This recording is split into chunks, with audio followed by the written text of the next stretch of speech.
gente vai falar de uma das coisas que eu considero uma das maiores buscas que todos nós, como seres humanos, temos, que é o sentido da vida. Como é que a gente pode encontrar o verdadeiro sentido da vida? Para esta conversa, eu recebo Rômulo Canari, terapeuta, escritor e mentor de expansão de consciência, que transformou uma jornada física pela América do Sul em uma profunda jornada interior. Então, com muito carinho, seja muito bem-vindo, Rômulo Canari. Obrigado, Jana, aí, pela oportunidade, né?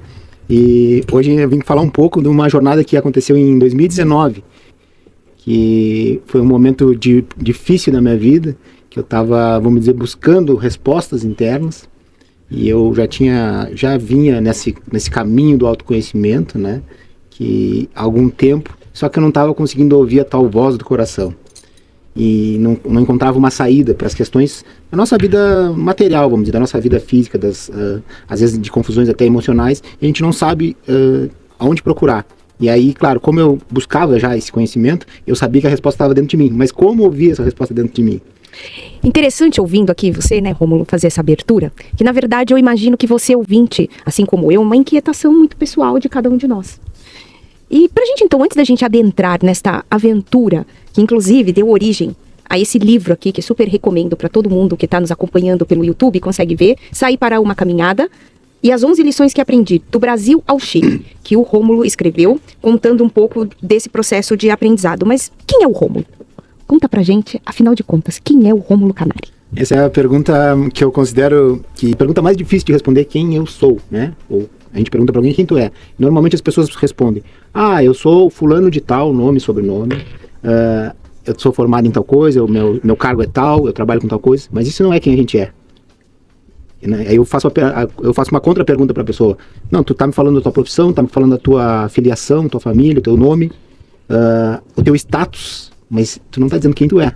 Então é uma pergunta bem difícil de responder, mas hoje eu estou, né, como Rômulo, e estou como terapeuta, mentor, e ajudo pessoas a encontrar o seu propósito, ajudo pessoas a expandirem sua consciência, e trabalho especificamente com autoconhecimento. E às vezes a gente não, o que é isso? O que é esse negócio de expansão de consciência que as pessoas falam, que estão falando muito aí, cada vez mais? O que é isso? Então, é uma coisa que eu gosto também de desmistificar. O meu trabalho muito é em desmistificar esse monte de informação que nós temos hoje, né? E trazer de uma forma mais usual, para que tu saiba colocar no teu dia a dia. Para que isso faça diferença de verdade, não só ficar na teoria, na filosofia. E aí agora a gente chega nessa aventura que foi 2019, que deu origem a esse livro. Conta pra gente, como foi esse processo, como foi essa decisão, como que foi essa viagem e, afinal de contas, quais são as 11 lições? A última pergunta, quais são as 11 lições, só lendo o livro, não tem como resumir, né? Mas assim, esse processo, que eu digo, meu despertar, começou lá em 2006. O que é o despertar? É aquele negócio que, cara, várias coisas da minha vida não estavam indo como eu planejava, como eu dava o meu máximo, dava o meu melhor, buscava, fazia as coisas, vamos dizer, certas, né, que a gente considera certas, e as coisas não fluíam. Aí eu disse, cara, tem alguma variante aí que eu não tô percebendo. Isso lá em 2006. Bom, aí a partir disso, que eu tive essa situação bem difícil na minha vida em 2006, eu comecei a buscar autoconhecimento, ler, estudar, cursos, e aí foi. Aí até chegar em 2018. 19, na verdade. E aí começou aí eu tinha uma vida, vamos dizer, bem dizer, estável, né? Eu de formação, eu sou formado em agronomia, mas naquela época eu estava desempregado.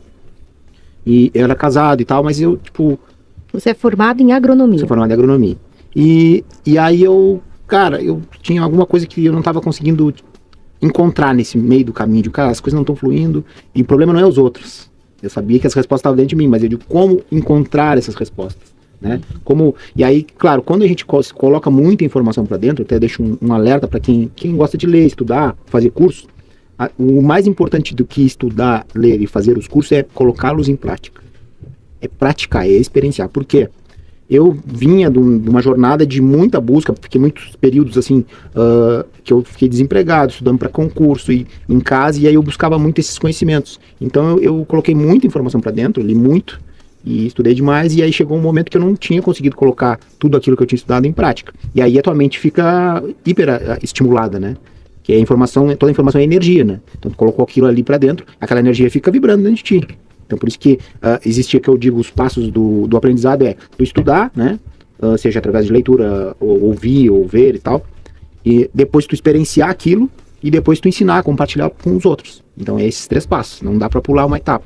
Então, eu tava com aquele negócio tudo dentro de mim, e não tava conseguindo experienciar tudo que eu já tinha estudado, tudo que eu já tinha aprendido. E aí, nesse momento, eu estava muito insatisfeito com aquela situação. Eu disse, cara, eu preciso de uma experiência diferente. Eu preciso de algo que eu vá sair da minha zona de conforto, que eu vá para um lugar onde as pessoas não me conhecem. Porque um dos objetivos dessa jornada era, tipo, eu quero me conectar com as pessoas através da linguagem que eu chamo linguagem não falada, da linguagem do coração.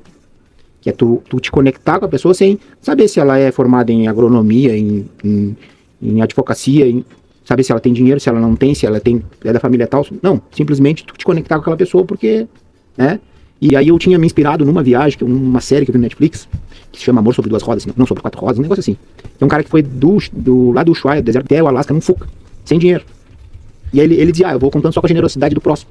E eu sempre acreditei nesse ser humano generoso. Eu digo, cara, eu não acredito nesse ser humano que a televisão passa, que é só desgraça, que é só corrupção, eu acredito no ser humano, na essência do ser humano, é isso, não negligenciando um monte de desastre que tem no mundo, né? E um monte de pessoas que estão muito afastadas da sua essência. Né? Não negligenciando isso aí, eu sei que existe, né? Não dizendo, não existe, não. Só que eu acredito que na essência tem muita coisa boa que não é mostrada na televisão e a gente acaba focando na parte ruim do ser humano. E aí eu pensei, não, eu digo, sempre tive isso dentro de mim. Eu já ajudei tantas pessoas sem querer nada em troca. Eu já fui ajudar tantas vezes sem querer nada em troca. Então eu acredito mais nesse ser humano do que nesse que a TV mostra. E aí eu disse, eu quero essa conexão, eu não quero ir pra um lugar que eu seja conhecido para as pessoas me ajudarem porque me conhecem. Você acha que você estava naquele momento típico em que tudo fora parece caminhar, mas existe um vazio dentro de você? Você acha que você estava nesse... Muitas pessoas que eu atendo vêm dessa forma. Mas não, o meu fora estava muito bagunçado. Estava ruim mesmo. Estava desconfortável a ponto de eu fazer isso aí, né? Porque, tipo, a ponto de eu pegar e sair e dizer, não, eu quero uma resposta mais clara, eu quero algo, né, uma experiência mais forte para poder me conectar comigo mesmo. Esse era o objetivo principal. Eu quero ir para um lugar que eu possa ficar eu comigo mesmo, para ouvir a tua voz do coração, para me conectar com as pessoas de coração para coração mesmo, sem julgamento, e ver e obter as respostas que eu estou buscando.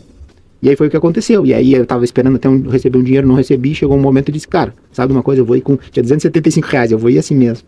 E fui, peguei umas roupas e documento e tal, e fui. Saí, eu morava na fronteira com o Uruguai, né, sou lá do Rio Grande do Sul. Eu morava na fronteira com o Uruguai, ali eu cruzei a pé ali, que era fácil, né, e aí depois eu fui indo. Aí no primeiro dia eu já perdi o celular, né, então já começou assim, né, eu tinha que chegar em cidade, pegar um mapa para saber até para onde que eu ia ir, que eu nem sabia. Então foi mais intensivo ainda. E aí tem muitas histórias nesse meio aí. E muitas lições, que aí durante essa jornada já foi acontecendo, as pessoas pararem me dar carona, sem pedir, as pessoas me oferecerem alimento, oferecerem dinheiro, oferecer tudo sem pedir. E começou a acontecer essas conexões de coração para coração que eu queria realmente. E aí eu comecei a aceitar carona, que o meu primeiro projeto era ir a pé, todo o trajeto, só que eu não tinha feito um cálculo exato, quanto eu ia precisar caminhar. Eu tinha calculado que eu ia 30 dias eu vou destinar para isso. Se eu arrumar um trabalho e tal, aí eu posso ficar, mas 30 dias eu posso ficar em off total que ninguém vai dar falta. A única que sabia era a minha irmã, né, que eu tinha deixado avisado. E aí foi o que eu fiz. E aí eu fui indo. E aí só que, como eu tava sem dinheiro, já no segundo dia eu já não tinha mais nem aqueles 275. Então eu dependia realmente da generosidade do próximo. Então as pessoas paravam e me ajudavam sem pedir. E aí que eu fui vendo como o que a gente emana para o universo vem, né? O universo responde muito rápido ao que tu emana. Só que a gente não tá atento a isso. Então, por isso que essa questão dos nossos pensamentos, esse monte de pensamento e sentimento, tudo misturado, que a gente não consegue perceber, isso atrai a nossa realidade. E a gente não percebe. E para perceber isso tem que se afastar um pouco, tem que silenciar um pouco a mente. E aí ouvir, né? Se ouvir, não, mas isso aqui tá, né? E aí tu começa a dominar mais o teu caminho, né? Se colocar muitas coisas que eu já tinha estudado, que se colocar em prática essas teorias da atração, né? Da lei da atração, das leis herméticas que eu já conhecia. Então eu quis colocar em prática isso também. Eu disse, cara, eu sei de tanta coisa. A mecânica quântica que eu já estudo há muitos anos, eu digo, cara, eu sei disso tudo. Por que não estou conseguindo fazer na minha vida? Tem alguma coisa que eu não estou conseguindo perceber. E aí, porque eu entendo que o que acontece fora na nossa vida é o que está dentro da gente. Então eu digo, se eu estou atraindo essa vida que eu não estou gostando, tem alguma coisa dentro de mim que está desorganizada. E aí a partir dessa jornada foi que aí, claro, aí eu encontrei pessoas e as pessoas, além de me ajudar, acontecia, que eu digo, milagres, assim, coisas assim, inimagináveis aconteciam. Mas o que de mais interessante você descobriu de si mesmo? Eu descobri o poder que a gente tem né, da nossa mente, né, que ela pode tanto nos levar ao céu quanto ao inferno. Isso foi algo muito, vamos dizer assim, experienciei na pele mesmo. Em momentos que eu meio que tive ansiedade, comecei a ter medo, senti, sabe, meio perder o controle das minhas emoções e da minha mente, e deixar os pensamentos negativos vir e começar a se multiplicar dentro de mim, imediatamente acontecia o que eu estava pensando. Exemplo. Aí e aí que tá, isso que eu digo, é os milagres, é o que a gente deixa a nossa mente se contaminar e se multiplicar, é o que vai acontecer. Então nessa viagem, como eu estava num estado de totalmente vulnerabilidade, eu vi isso muito claro.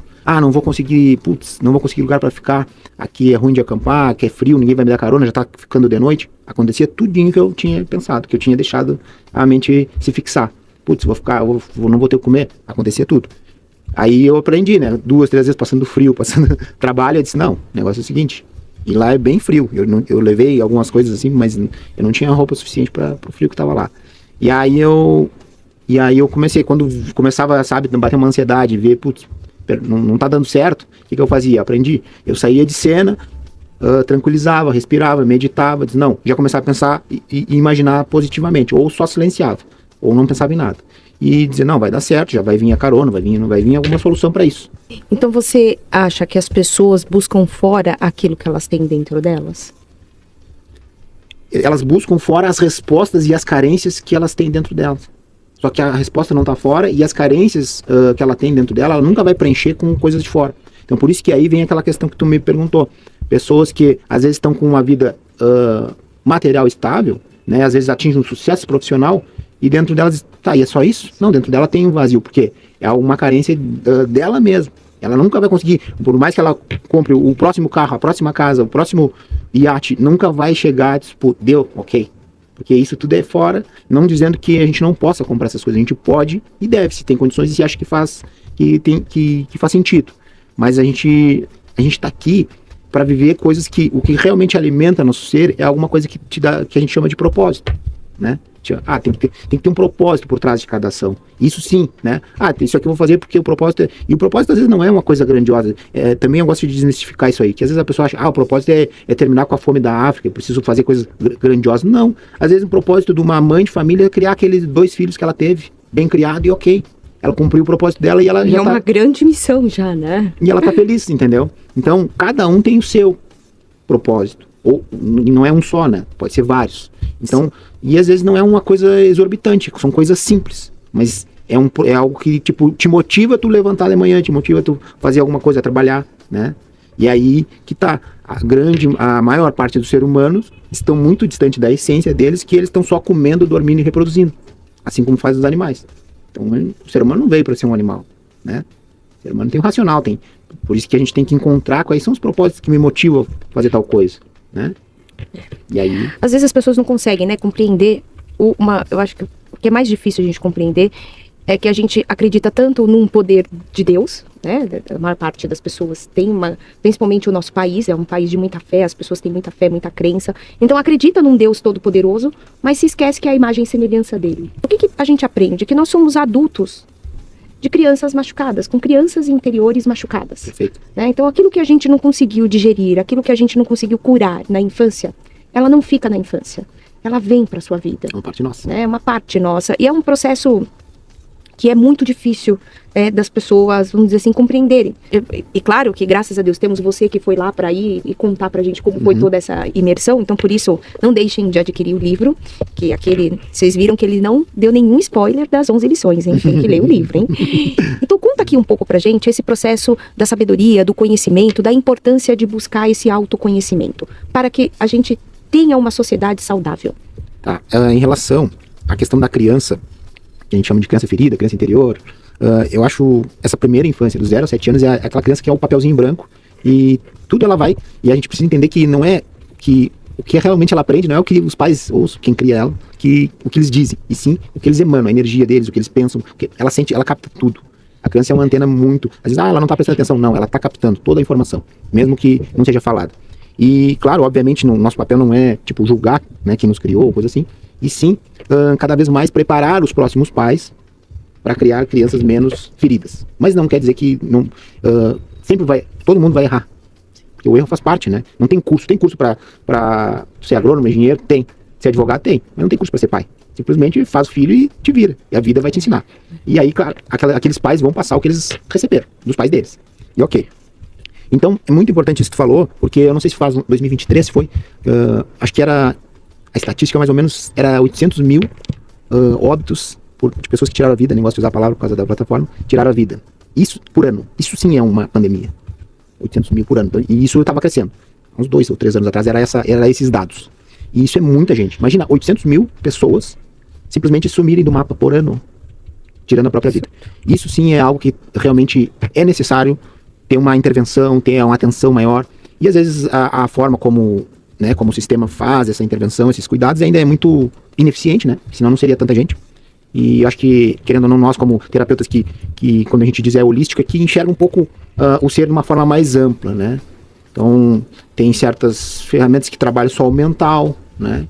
E o holístico, ele já trabalha, eu mesmo nesse caso, eu trabalho já o corpo físico, a mente, eu enxergo o ser humano assim, um corpo, mente, emocional e consciência, ou espírito, tá? Então a gente trabalha todos essas segmentações do ser humano. Isso tudo é um ser humano. A gente não separa para dizer assim, não, aqui vai entrar só o teu mental, vou trabalhar só o teu mental, ou só o teu físico. Não, a gente trabalha tudo junto, porque tá tudo junto, tá tudo interconectado. E aí essa questão da criação, da infância, isso é muito importante, porque essas feridas é tudo como a gente interpretou lá na infância.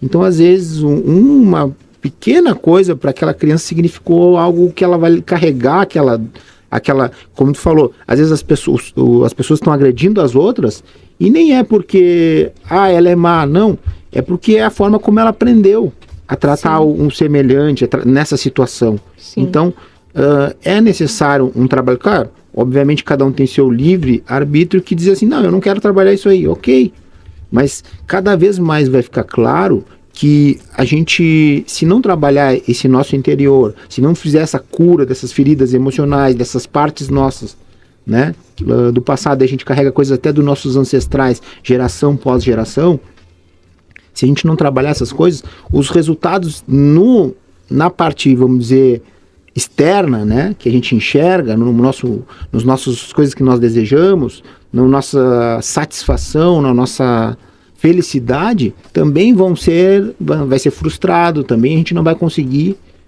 obter o sucesso. E cada vez vai ficar mais claro isso aí.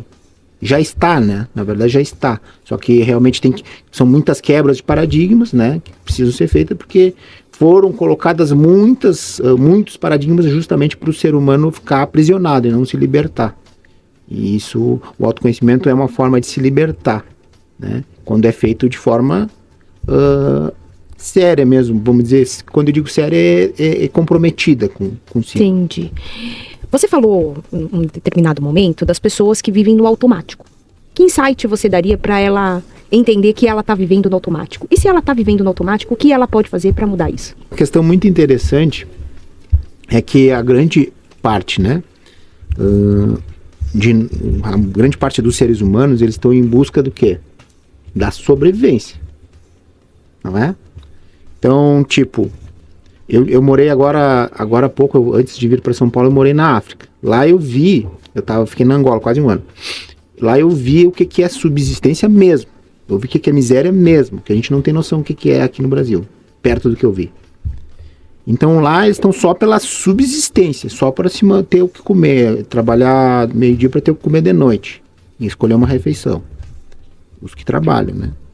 Então, tipo, lá ainda tá um pouco mais atrasado que aqui. Mas aqui, o que acontece? Aqui é, tipo, essa subsistência, se manter vivo, né? Que se alimentar e um pouco de prazer, um pouco de diversão.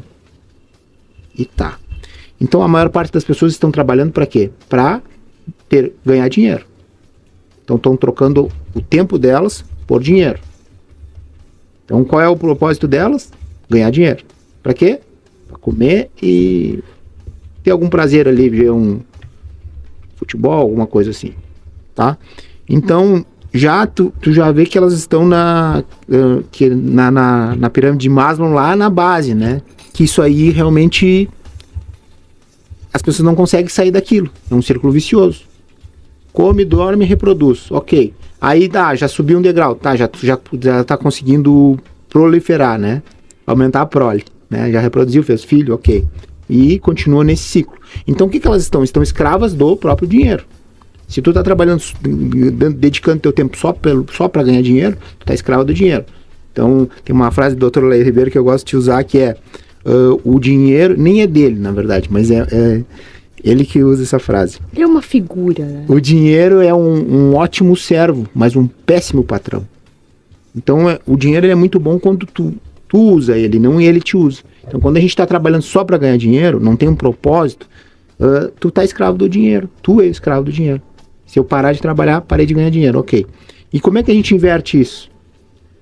É aí que vem a questão do autoconhecimento.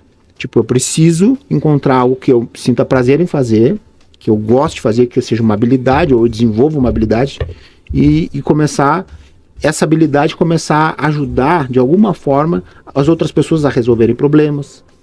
E aí o que acontece? Aí eu começo a fazer algo que tipo, isso é um propósito para mim, tem um propósito para mim, eu ajudar outras pessoas com essa habilidade que eu tenho. E aí o dinheiro é uma consequência. Então imagina tu te acordar para trabalhar, fazer algo que tu ama. Só que a gente foi ensinado a quê? A trabalhar tipo um escravo mesmo. Trabalhar de segunda a sexta, no sistema, né? Tipo louco que chega sexta-feira para tu... Aí sim, eu vou aproveitar. Aí tu vai aproveitar só sábado e domingo, e segunda começa de novo a escravidão. E aí aí tem pessoas que vão aproveitar só depois que se aposentam. Então é um círculo vicioso de que a pessoa está presa. E como sair? Precisa quebrar teus paradigmas desse ciclo. Tipo, mas aí eu vou largar o emprego, vou ficar sem ganhar dinheiro. Tá, mas não tem algo que tu gosta de fazer?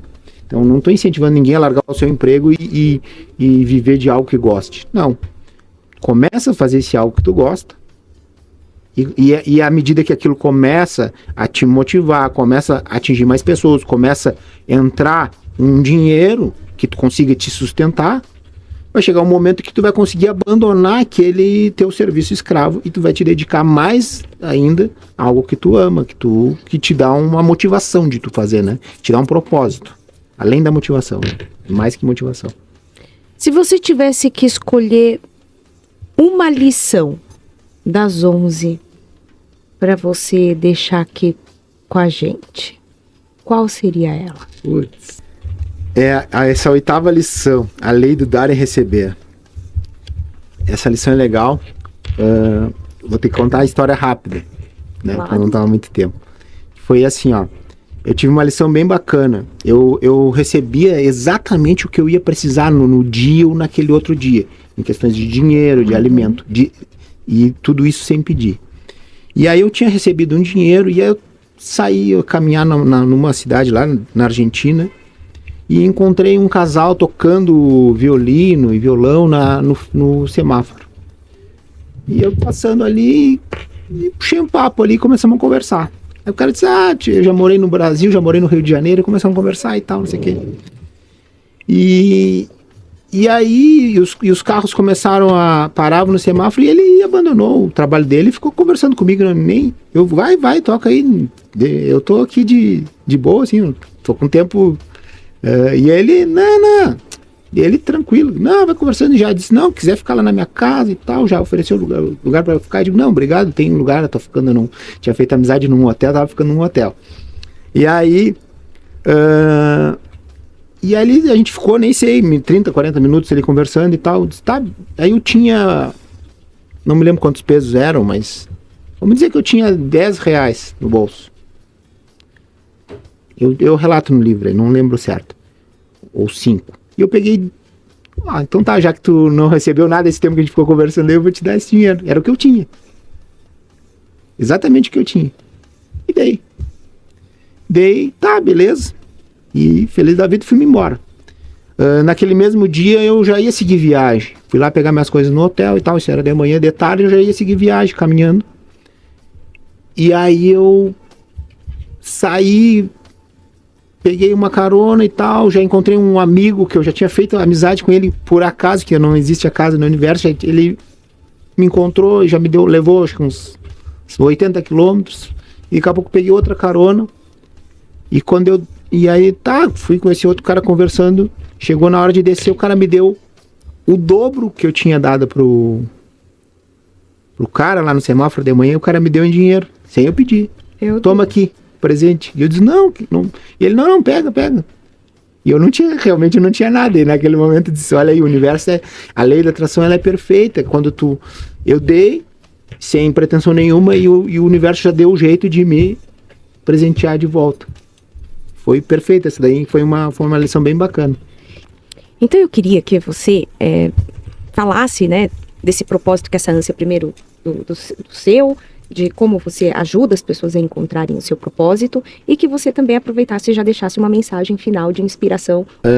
Assim, um dos meus propósitos é realmente ajudar as pessoas a se libertarem de tudo isso que a gente conversou, dessas coisas que nos aprisionam, de elas encontrarem o seu próprio, quem elas são, né? De verdade, além do que a sociedade determinou que elas são. E claro que isso é o verdadeiro autoconhecimento, porque com isso tu vai conseguir achar algo que faz sentido para tua vida, para tu trabalhar, para tu compartilhar, né? E um dos meus propósitos é isso, é ajudar as pessoas a se libertarem desses padrões limitadores, né? São padrões que estão escondidos lá na profundeza do teu subconsciente, e não é tão fácil acessar. Não é tão simples acessar. É necessário uma série de busca e às vezes auxílio externo para conseguir acessar essas memórias, para fazer com que essas memórias parem de influenciar. Porque a gente acha que ficou no passado. Não, isso está influenciando o teu aqui e agora. Então nós somos um retrato do nosso passado. E o nosso futuro é determinado pelo nosso presente, o nosso aqui e agora. Então se eu sou um retrato, o meu passado é cheio de marcas, de traumas, de coisas que não foram resolvidas, e a maior parte delas eu não lembro, eu nunca vou, aí eu quero tal coisa lá no futuro e nunca chego. Por quê? Porque estou carregando esse peso do passado que não está bem resolvido. Então, o meu papel principal realmente é ajudar as pessoas a se libertarem dessas amarras do passado, né? E se encontrarem nisso aí, se encontrarem no jogo da vida. E aí começar, é claro que aí tu te alinhando, né, corpo, mente, consciência, né, e as emoções, tu alinhando tudo isso, fica muito mais leve, mais fluido, tu entra num fluxo, né, universal. E aí isso começa as coisas a acontecerem, aí começa a sincronicidade do universo te trazer oportunidades, te mostrar caminhos, te mostrar coisas tuas também que precisam ser ressignificadas. Então, esse evento de amanhã, eu desenvolvi a terapia constelacional apométrica. Eu já atendi mais de 3.500 pessoas com essa técnica, e é uma técnica que eu desenvolvi com muita tentativa e erro, muita experiência, sabe? E ela é um compilado de várias coisas que eu já vivenciei, que eu já experienciei mesmo, no universo terapêutico e espiritual. Rômulo, deixa a sua mensagem final. A minha mensagem final é relacionada a essa jornada que eu fiz. Pra gente não perder as esperanças, porque se a gente perder as esperanças, terminou tudo. Então, aquele ditado, a esperança é a última que morre, e isso é muito importante a gente ter claro isso dentro da gente, porque a gente não perder a esperança na humanidade, no ser humano. Tá? Porque realmente o ser humano tem muita coisa boa, só que o foco, muitas vezes a gente não está dando foco no que o ser humano tem de bom, e aí a gente acaba criando um medo do outro ser humano. E aí isso só nos afasta. Então essas divisões, esses medos, essas guerras de ego, isso nos afasta de quem a gente é, nos afasta do outro ser humano. E isso tranca todo o nosso crescimento. Então que a gente não perca a esperança na humanidade, que tem solução, tem saída. A gente diz, não tem saída. É fácil dizer que não tem saída. Mas se a gente começar a dizer que tem saída, se várias pessoas começarem a pensar que nem eu penso, tem esperança, tem saída, será que a gente não muda a energia, a gente não muda um pouco essa história? Muda. Só que tem que acreditar. E isso começa dentro da gente. E não adianta eu querer mudar o mundo sem mudar a mim primeiro. Então, acredite na humanidade, continue com esperança, mas comece por você. E aí você vai começar mudar a sua energia, a sua frequência, e vai começar a influenciar as pessoas ao seu redor. E essas pessoas ao seu redor vão começar a influenciar as pessoas ao redor delas, e aí a gente consegue fazer um mundo melhor. Excelente. Hoje a gente recebeu ele, Rômulo Canali.